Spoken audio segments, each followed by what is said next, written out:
Nearly a month ago, Jeff Wittek came out with another documentary about the lifelong injury that he sustained during his time in the Vlog Squad when former friend David Dobrik seriously injured Jeff while operating a crane that he had no business being behind the controls of. A little over a week ago, the second part of this documentary was released, so we thought we'd do a review and find out what Jeff had to say, starting with the first part of the new doc entitled, Can't Kill Me. The first episode starts off with Jeff explaining that the reason he's still talking about his injury is because it's one he's going to have to deal with for life. So, while it's easier for everyone else to drop the conversation, he can't, because it's a part of his everyday life. He can't ignore it like everyone else can, because he wears it. And within the first minute, he mentions David Dobrik, letting viewers know that he believes that if that injury had taken him out, David would have been happier, because it would have made David's life easier. Since Jeff has no plans to drop going after David for what he did, the episode begins with footage of multiple media outlets and influencers talking about the incident, showcasing the criticism that he has faced for continuing to speak about his injury, with many believing that Jeff should have moved on from the event by now. Jeff then talks about how the injury is still messing with his life, citing all of the vision problems that he's still having, and his fears and concerns over the possibility of his vision getting worse, letting everyone know that to this day he's still having injury on his eye to repair the damage done. Jeff then shares footage of him talking to his eye surgeon, who tells him that there's only so much that can be done for the eye, stating that they can move it forward to help better his vision, but only by so much, essentially saying that where it ends up is where it ends up, but it would be moved forward to help as far as it can go, and it would be the final surgery, if Jeff is willing to undergo it. Jeff explains that surgeries are an inconvenience in his life, because he has to miss work and life events to have them, but says he knows they're worth it, so he schedules the appointment for the surgery. He then shares with viewers how he knows people think these surgeries are for cosmetic purposes to make his face look better after the injury, but clarifies that they're all about his vision, not to repair his looks. Jeff then shares his concerns about the surgery, stating that the thought of having to undergo another one gives him anxiety, and he was actually having panic attacks at night over the thought of having to have another one. He said before he started having his own, he thought women were just making them up. He then shares that because of his anxiety, he relapsed with pills to combat the anxiety.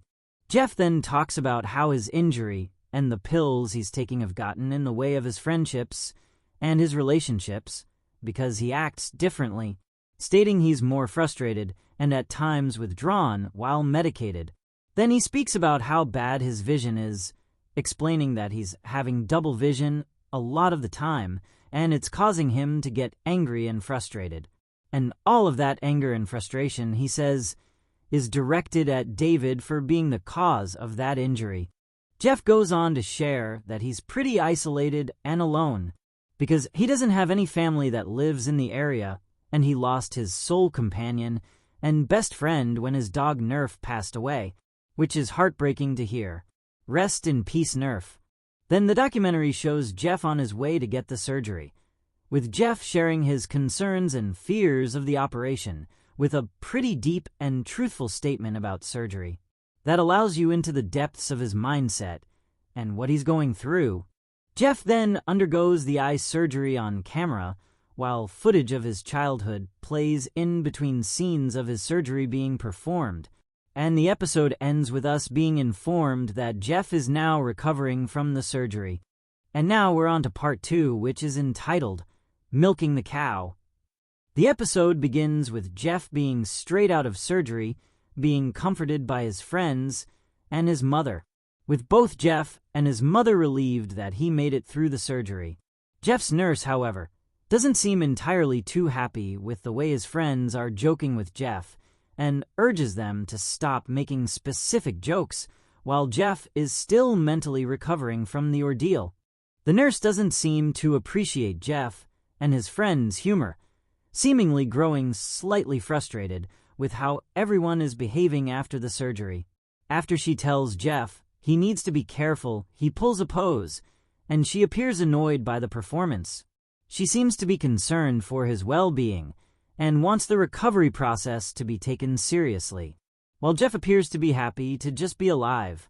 Jeff then visits his mother and explains the need for the second documentary, stating that the first one that he put out was originally intended to absolve David of guilt, and that this documentary is more of an accurate representation of reality, stating that the doc isn't about David but about Jeff himself and what he's going through and how he's recovering from it, and how he plans to succeed in spite of it.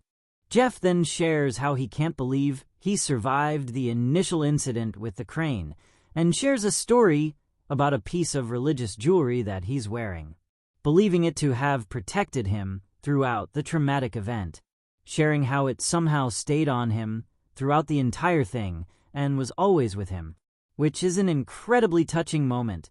And in another touching moment, Jeff hands out a replica of that necklace to each one of his friends to ensure that they're as protected as he is, clearly grateful and appreciative for their friendships, with them standing by him and being there for him throughout the event.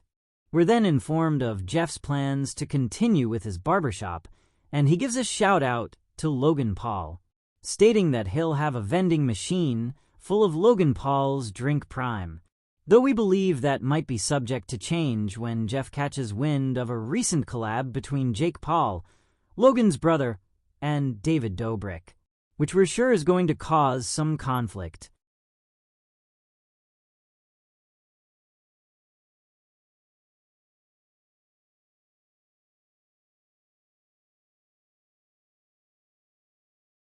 Jeff then celebrates the reopening of his barbershop with his friends with new hope for the future.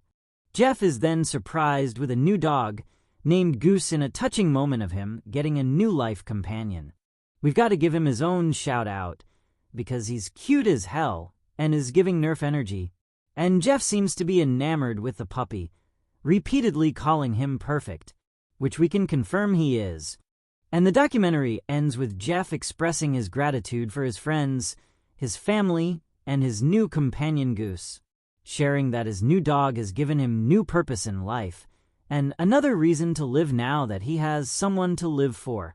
And all in all, it was a pretty touching documentary with a good chunk of emotional moments. It wasn't based on David at all, which some might have thought it would have gone in the direction of due to Jeff mentioning him in the beginning.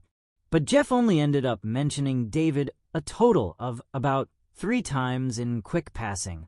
The documentary stayed true to what Jeff described it as, which was a retelling of what happened to him and how he was going to pursue his passions in spite of the setback. It's worth a watch, and it's worth a follow to follow Goose on Instagram, because apparently he's taking over Nerf's account. And apparently Nerf has lost followers since his passing, which is a crime. Now, you take over Nerf's Instagram page, you already have like 90k followers. Yeah, he actually lost followers. He's at 60k. Nerf, they unfollowed him because he died? Yeah.